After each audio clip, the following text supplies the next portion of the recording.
Hey, what's going on out there, everybody? Welcome to another Addicted Fishing Podcast. We are sitting here in studio, and we did one last week, so we can't say that, it's been a while, because I think Clint got this one out. But you guys, we are staring at the Super Bowl of salmon fishing. We are excited. I got Mr. Nick Popoff and Blair Johnson in this podcast with us today, and we're talking about kind of the prep, the last minute. What are you freaking out right now? I got stories of what I've been doing the last few days, just getting ready.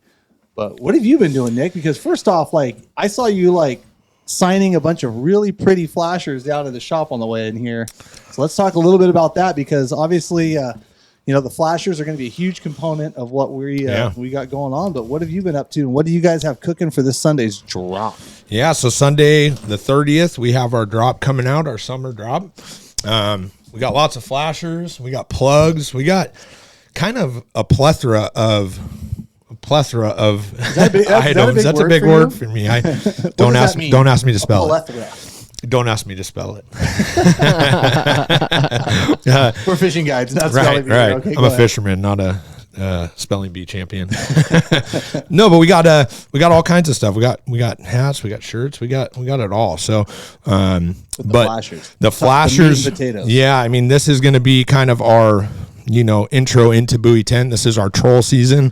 So we got 4 or 5 different blades this year. We did some triangle flashers. We did some 360s, which I think you'll be using quite a few of 360s down there, right? Is it chrome and only chrome and nothing? No, I'm kidding. I got to be different, because I'll be honest with you. The last few years, we've always talked about, ever since JT came out with that chrome dip. Yeah. It's like chrome with maybe a silver sticker or a silver flake. Right. But it pays to be different. It does. And I was literally just telling you this down in the shop that this year, one of the flashers that we're coming out with this spring was actually, to my surprise, I fish a lot of chrome as well, and I think we all do, but I put out those green ones we did, and it was pretty cool. Some of the days it felt like those low light days, clouds, maybe a little rain, that really had separated itself from the chrome. Yeah. I don't know if you've noticed that over time, or is this good? But yeah, I tend to notice that those colored flashers tend to be better in that, low light condition. So first couple passes. Oh yeah, daylight for sure. Yep. I've noticed that color in low light conditions is. And it's funny too, like the antifreeze blades and some of the real chrome chartreuse, or not chrome, transparent chartreuse painted blades, with the backs on them, seem to work really good in that daylight. They'll fish throughout the day though too, but it does seem like they excel that first hour. Now, granted, I'm never out there at daylight, but I like my sleep. But, you show up at daylight. I'm hanging out. But yeah, so you guys got a bunch of different flashes. You have some that has moon jelly on it. Yep. And I'm gonna stop the whole conversation, because that moon jelly is moon jelly. It's not UV. It doesn't. Correct. It reflects some really cool colors, but it doesn't not create UV. Correct. And it's actually that flasher is something that Big Dave and myself have been using for a long time, actually. And if you ask Big Dave, that is his chrome, more or less, in his fisheries. 6 rods out. He has 6 of those on. Or he's got 4 of them and 2 chromes, So it's tried and true. It's something that it looks like kind of a bland flasher. If you look at it, it's kind of similar to that chrome, but it's another one. And I've noticed it to be really successful when the fish are shallower too, it seems, whether it's shallow water or shallow depth. Suspended fish, incoming tide, kind of Chinooks that are hanging out 15 feet under the surface. Exactly. So interesting. So I can tell you, what we're going to do right now. I can already tell you, that first Wednesday live feed next week. Ooh, it's going to be. We have a really good tide for an afternoon showcase. Small outgo. Yeah. Oh yeah. It starts at 4 p.m. too. Hopefully, we're off the water. Well, I will be, because there's I'll no start choice. at 8. That's right. But we might be turning and burning quick at the dock. But I can tell you. Well, I'll probably be out in the ocean, so I don't really care. So it's going to be interesting. I mean, I'm going to start in the river for sure, but I think that ocean's going to be the backhand, sitting in the back of my mind if it's slow in the river, So we didn't have to worry about it last year. No, we'll have to test it though on that first live feed. We'll put out some of the. What are you calling the chartreuse with the panty dropper dots? I don't remember what we came up with. Oh for my the name. gosh! I know. Come on, man. I'm terrible. What about the pink? Hey, you know how many things I've come up with names for? A lot. So many that you forgot. So the pink one was actually it's something that I didn't fish a ton. We did catch a couple fish on it, but that thing is I came up with that for the coast because it's been such that color, that pink, whether it's the coho fishing, and I'm sure Blair can attest to this as well as Cameron, but those coho seem to love pink, and it's just something that I've always found that down in the coast, whether it be Buoy 10 or any of those coastal rivers there or bays, that pink seems to be a very, very good color choice for it. So I don't know, they look sick though. I'm loving them. And to me, for some reason, like green in the spring and red in the fall. Yes, I would agree with you there. That green was.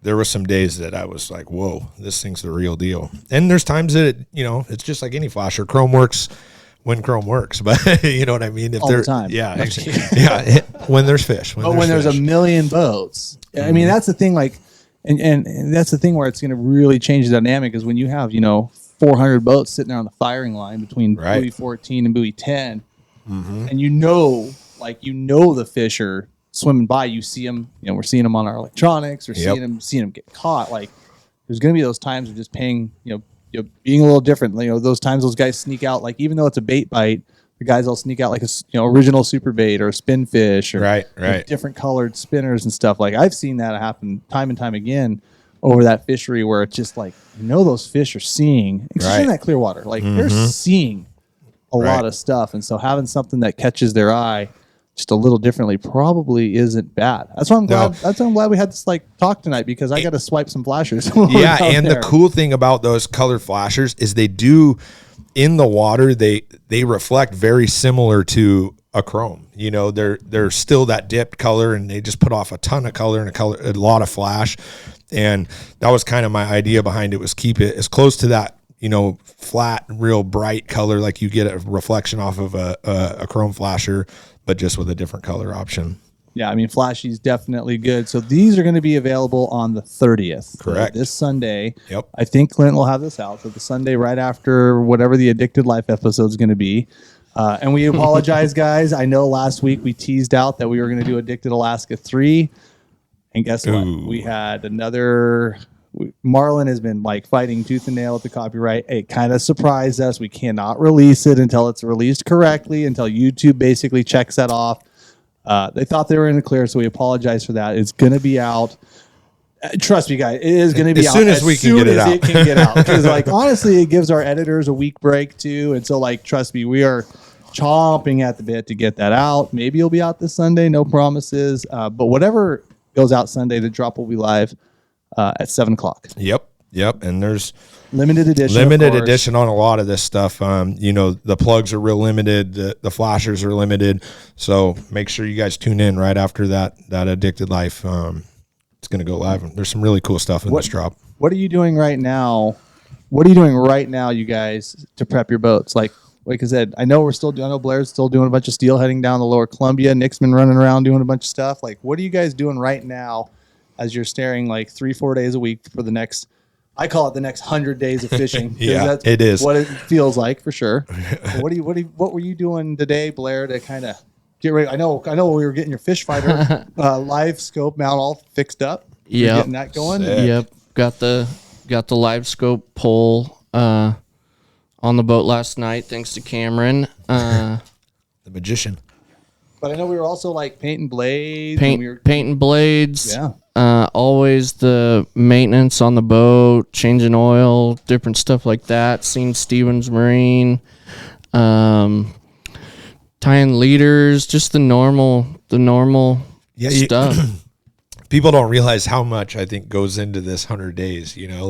For me, it's the same type of stuff. I listen to Blair and it's oh, that's my last 2 weeks, oil changes, leader tying, prepping, all the boat, just making sure your boat's running smooth. And if you got your boat in for your oil changes and stuff already. Yep. Yeah. I also picked you up a couple oil filters from Stevens today too when I was down there doing my last second repairs, because I had did something stupid, but I'll talk about that in just a second. But what people don't realize, I think, is like once we start getting into these seasons, between fishing a good quality day with our clients, 8 hours, and then cleaning boat and prepping for the next day, day in, day out. You don't get these like half day breaks where you can sit back and run some errands. You can grab some gear, tie some stuff up. I mean, I know for a fact, Blair and Casey and I, it seems like every night we're sitting in there.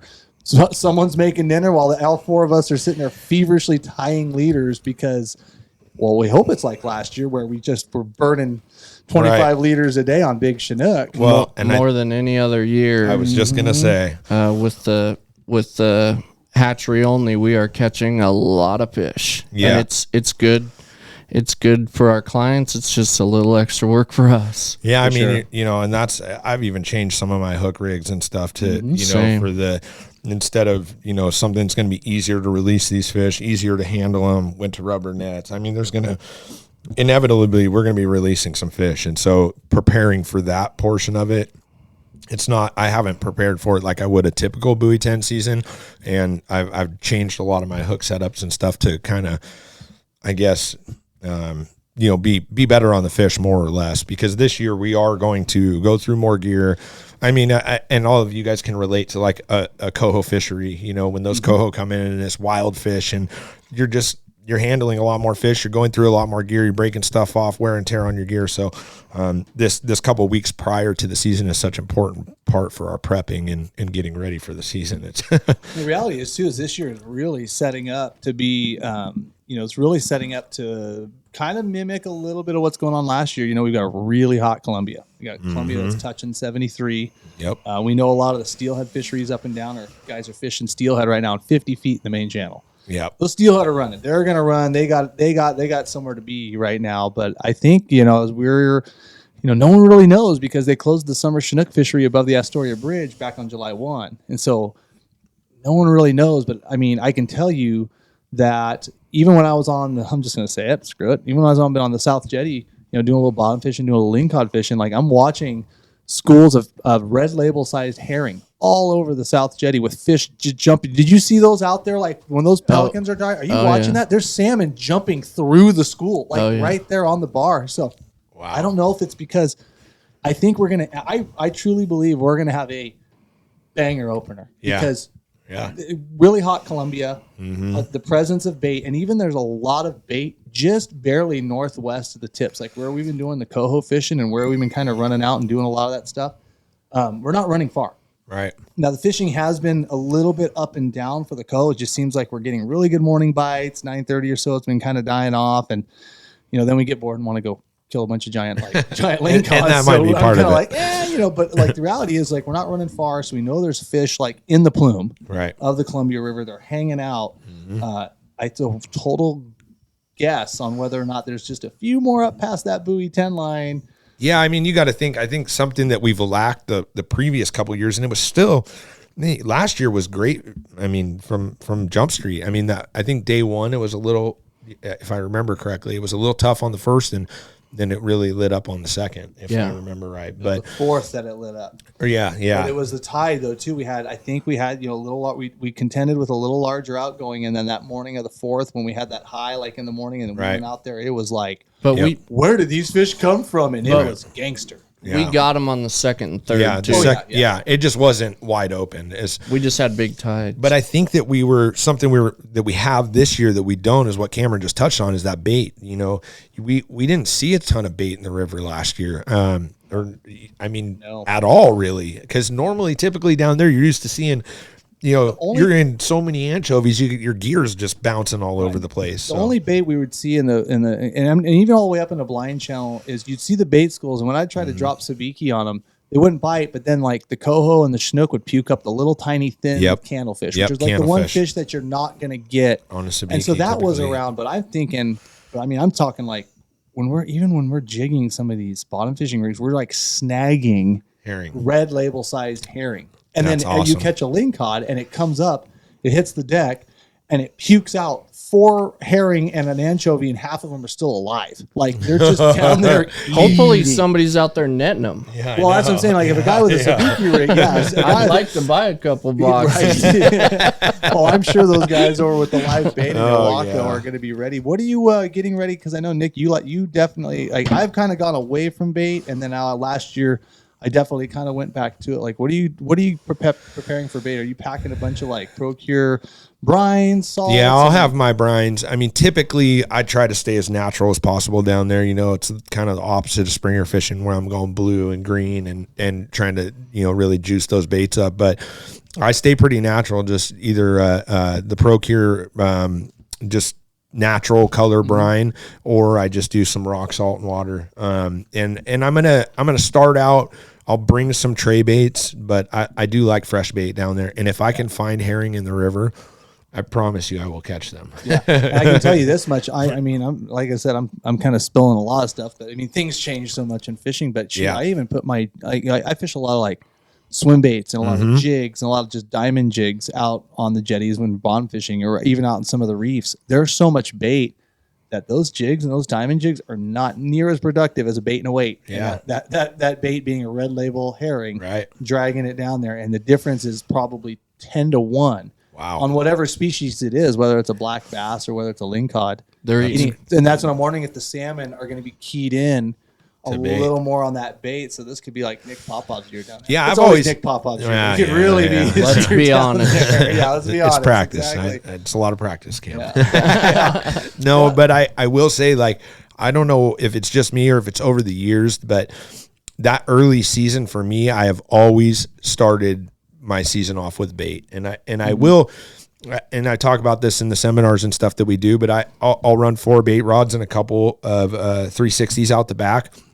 And whether those have spinners or bait on them, you know, I'll kind of mix it up. But I do think that that early fishery, for whatever reason, is better for bait fishing than it is, or it has been for me in the past, than it is with hardware. But with this warm Columbia, it could be, you get out there and it could be a hardware I mean, you show. have fresh fish that are keyed in on the ocean stuff, but every year, and I know this is hard to believe, guys, but like every single year, there's plenty of spring Chinook and summer Chinook caught in the first 2 weeks of August.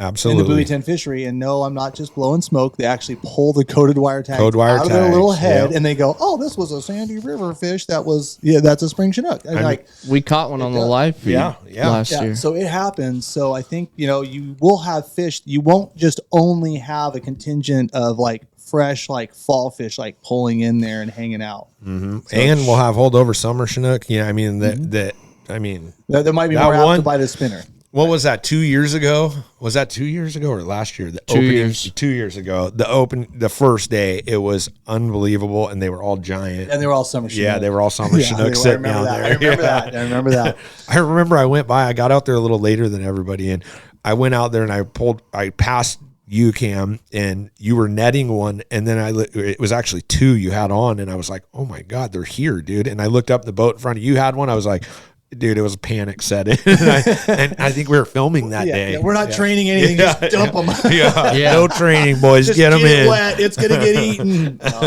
It's crazy. It's super exciting, guys, and I hope you guys got a little bit of insight here. We got to get over here to a live feed, but please check out the drop. Yes. We've got UPF shirts, hats, brand new apparel, brand new flashers, signed flashers, limited run flashers, limited run plugs, limited run beads, spinners, super bait, mini super baits. Lots of great stuff. 7:00 this Sunday, July 30th. Be sure to check that out. We appreciate and love all your guys' support. And man, I'm getting kind of giddy, like sitting here talking about it. But I get to talk for the next hour and a half with these 2 gentlemen on the live feed. So we better get to it. Thanks for tuning in, guys. Thank you, guys. We appreciate the support. Yeah.